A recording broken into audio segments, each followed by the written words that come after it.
동산교회 시간. 이 시간 말씀에는 물된 동산교회 담임 조병선 목사님입니다.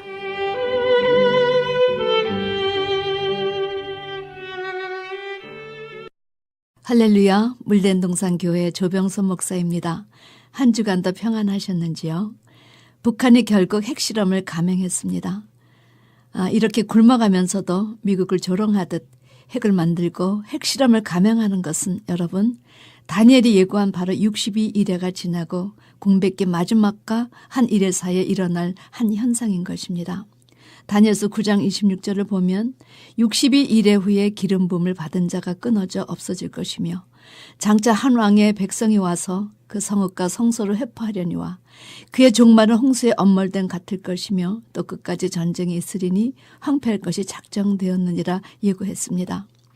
북한이 핵실험을 감행함으로써 미국과 중국, 일본, 러시아를 위시한 온 세계가 모두 긴장하고 이에 맞서 한국도 전쟁에 대한 예비를 더욱 강화할 것이요. 어느 날 그것이 터지면 온 세계는 그 무서운 최신 무기로 인해 황폐될 것이 작정이 되었습니다.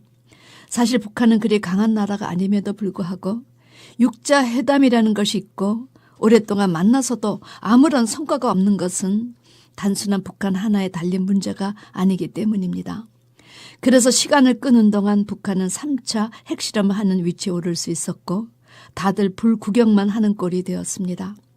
이렇게 전쟁을 할 수밖에 없는 환경이 조성되어 황폐할 것이 작정되고 난 후에 한 일회 조약을 맺는 일이 발생할 것입니다. 그리고 일회와 절반 짐승의 시대에 적그리스도가 나타나서 제사와 예물을 금지하고 정한 종말 진노가 황폐케 하는 자에게 쏟아질 것입니다. 이는 전 세계를 황폐케 한 적그리스도와 그의 연합군을 주께서 심판하러 오실 것이기 때문이지요. 우리가 근신하고 깨어 기도하며 신앙의 재무장해야 할 것은 지금 우리가 사는 이 시대는 주님께서 마태복음 24장 종말장에 예언하신 예고뿐만 아니라 구약의 선지자들이 예고한 일이 하나씩 이루어져 시대이기 때문입니다. 오늘은 짐승의 표 셋째 시간이지요. 이 짐승의 표는 다니엘이 예고한 마지막 한 일의 절반에 일어날 사건입니다. 지난주에 저는 짐승의 표란 무엇을 의미하는가? 짐승의 표를 받을 대상이 누구인가? 누가 이 짐승의 표를 받도록 종용하는가? 이 짐승의 표를 받는 위치가 어디인가?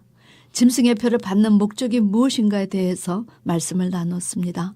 그리고 6번째로 짐승의 표가 무엇이냐? 여러분, 다시 한번 강조하지만 짐승의 표에 대해서 성경이 증거하는 것과 요새 인터넷을 통해서 알고 계신 내용은 너무나 큰 차이가 있다는 사실입니다. 대다수가 계시록 내용 전체에 대해 자세히 아시기보다는 짐승의 표에 대해 아주 많은 관심을 갖고 계신데 여러분은 우리의 몸속에 넣는 생체 칩을 짐승의 표라 이해하시는데 성경은 그렇게 증거하시지 않습니다. 계시록 13장 17절 18절에서 사도 요한이 분명히 밝혀주시길 이 표는 곧 짐승의 이름이나 그 이름의 수라. 성도 여러분, 이 표는 우리 몸속에 집어넣은 생체 인식표가 아니라 짐승의 이름이나 그 이름의 수라는 것입니다. 지혜가 여기 있으니 총명 있는 자는 그 짐승의 수를 세어보라. 그 수는 사람의 수니 666이니라. 여러분, 지금 다시 한번 짐승의 표는 짐승의 이름이나 그 이름의 수야. 그러니 그 짐승의 수를 세어보라 말씀하십니다. 그 수는 사람의 수니 666이라. 어디 여기에 몸에다 넣을 생체 칩이란 말씀이 있습니까? 여기에 빠진 단어가 무엇이겠습니까? 이 666은 사람의 수이니 666에 무엇을 더해야 합니까? 그 수를 세어보니 666명이다. 명이란 단어가 빠진 것입니다. 성경에서 제시하는 짐승은 인간 짐승을 말한 것이기 때문에 666 짐승의 표는 사람의 수요 666으로 도장이 찍힌 그 이름의 수라는 것이지요. 이것이 성경에 제시하는 더함도 덜함도 없는 짐승의 표요 그 이름의 수입니다. 여러분, 이 666이 사람의 수라는 사실은 계시록 14장 하나님의 이름과 어린 양의 이름의 인을 받은 자도 14만 4천이라고 제시되었지만 사실 14만 4천 명 사람의 수로 제시되었습니다. 이들은 하나님의 이름과 예수님의 이름을 하사받아 예수의 심령과 예수의 인격으로 이 세상에 사는 동안 많은 사람들을 주 앞에 이끈 자들이요. 이렇게 예수란 이름값을 한 사람의 수가 14만 4천 명이라는 것입니다. 성경은 하나님의 인과 예수의 이름에 인을 받은 자는 14만 4천 명이요. 사단의 인을 받은 짐승의 수는 660명이라 제시하십니다. 이것은 상징도 되지만 실제 수도 될 수 있습니다. 왜냐? 표는 짐승의 수요 그 이름의 수라 제시하셨기 때문입니다. 그렇기 때문에 성경에 제시하는 6이라는 수의 영적 의미를 잘 알아야 합니다. 이 6이라는 수가 하나님의 뜻 가운데 육수가 있고 사단편에 육수 두 종류가 있기 때문입니다. 자, 7번째, 표 받는 시기는 언제인가? 계시록 13장 5절에 짐승이 큰 말과 참남된 말하는 입을 받고 또 42달 일할 권세를 받으니라. 이 말씀에 의하면 후 3년 반 적그리스도가 전 세계를 장악하고 통치할 바로 그때가 짐승의 표를 받는 시기가 될 것입니다. 그런 면에서 전 3년 반 시대는 두중인이 시대지만 한편으로 짐승이 서서히 물밑에서 준비 작업을 하는 시대요. 이 두중인 시대의 교회의 분열 현상이 올 것입니다. 왜냐하면 이때가 바로 주님께서 마태복음 13장에 예고하신 알곡을 모아 곡간에 들이고 가라지는 단으로 먹는 역사가 일어날 때이기 때문입니다. 이것이 추수하기 직전 일어날 한 현상임을 여러분 잊지 마시기 바랍니다. 이때 두중인들이 외치는 말씀에 귀 있는 자들은 성령이 교회들에게 하신 말씀을 듣고 신앙의 대각성을 일으키고 신앙의 재무장에 들어가지만 이런 말씀을 알지 못한 사람들에게는 더욱 영적으로 혼란하고 신앙의 암흑기가 물들 것입니다.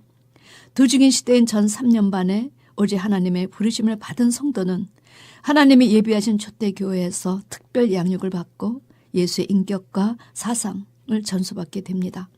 따라서 이들은 이 짐승이 어떤 자들인가에 대해 미리 배우기 때문에 절대 짐승의 사상과 뜻을 받지 않을 뿐 아니라 이런 사실을 외침으로써 한 사람이라도 바벨주의에서 빼내와 상급을 쌓게 될 것입니다.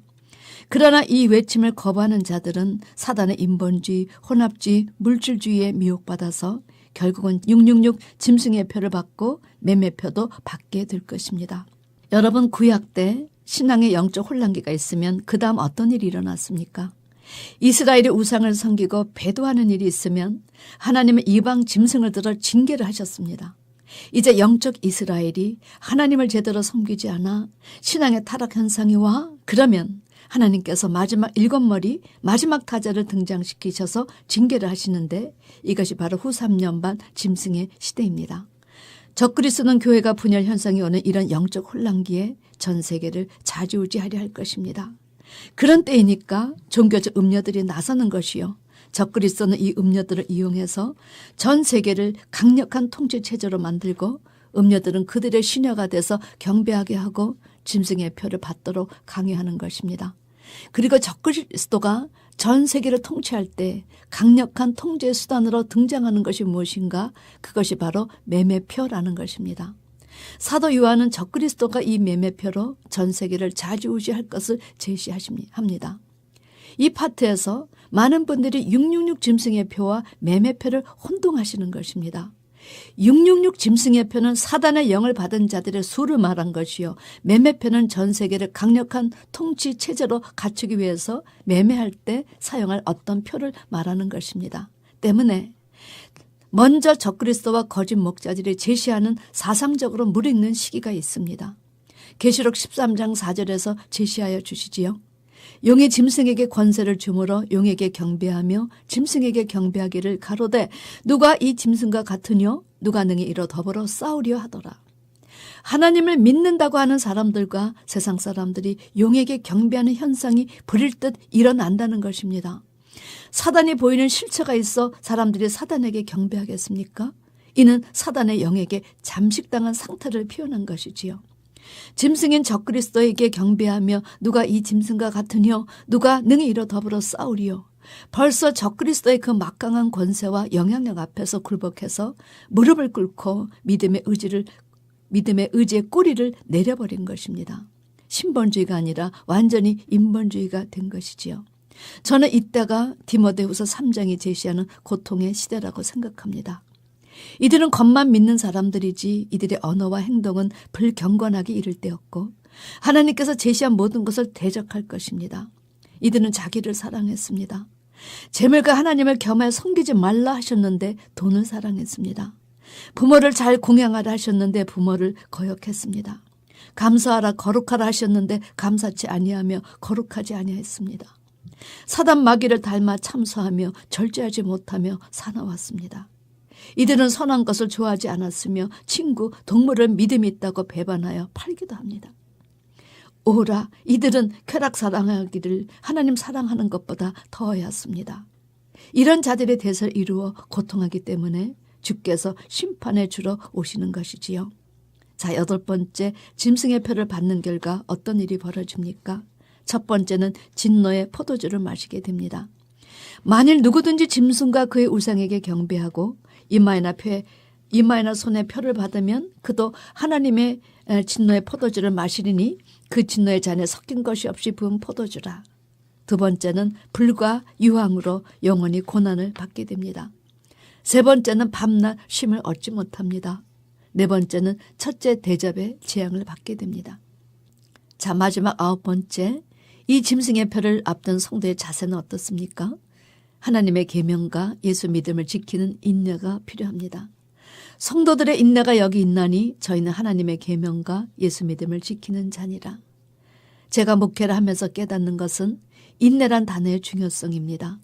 사람들이 축복을 받지 못하는 것은 조금만 인내하면 되는데 그것을 참아내지 못해 축복의 주인공이 되지 못하는 것을 너무나 많이 보아왔습니다. 그런 연유로 좋은 땅은 착하고 좋은 마음으로 듣고 지켜 인내로 결신하는 자라 이렇게 말씀하십니다.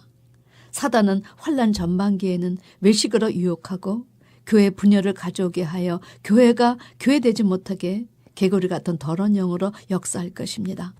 그리고 환난 후반기에는 더욱 악랄한 방법으로 짐승의 표를 강제적으로 받게 할 것입니다. 적그리스도가 제시하는 매매표는 성도들의 인내를 시험하는 신앙의 리트머스가 될 것입니다. 이때 하나님께서 다니엘의 세 친구를 도와주셨듯이 스데반을 도와주셨듯이 믿음의 성도들을 도와주실 것입니다. 초대교회 때도 초대교인들은 로마 황제의 리벨리우스 표를 믿음으로 받지 아니하였으나 하나님께서 저들을 지켜주셨습니다. 다시 한번 말씀드리지만 짐승의 표를 이마 오른손에 받지 않는다는 것은 사단의 어떤 공략에도 유혹당하지 않고 주님의 인격과 사상과 뜻을 지켜내는 것을 말합니다. 짐승의 표를 받지 않는다는 것은 종말의 성도가 지녀야 할 마지막 윤리요 도덕이요 자기의 신앙의 삶을 결산하는 마지막 도리인 것입니다. 부디 지혜롭고 총명 있는 자가 되어 이 짐승의 표를 거부하고 더욱 신령과 진정으로 주님을 경배함으로 주님께 떳떳한 여러분과 제가 되기를 주님의 이름으로 축원합니다. 아멘.